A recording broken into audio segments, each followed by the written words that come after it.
ស្រីល្អសាច់សសែនសមអញ្ជើញមករំកំសាន្តសប្បាយស្រីល្អសាច់សសែនសមអញ្ជើញមករំកំសាន្តសប្បា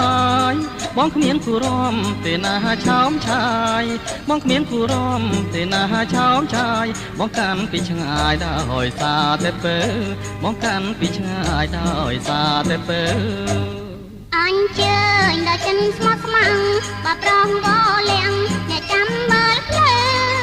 អញ្ជើញដល់ចិនស្មោះស្ម័គ្របើប្រងវលៀងអ្នកចាំមើ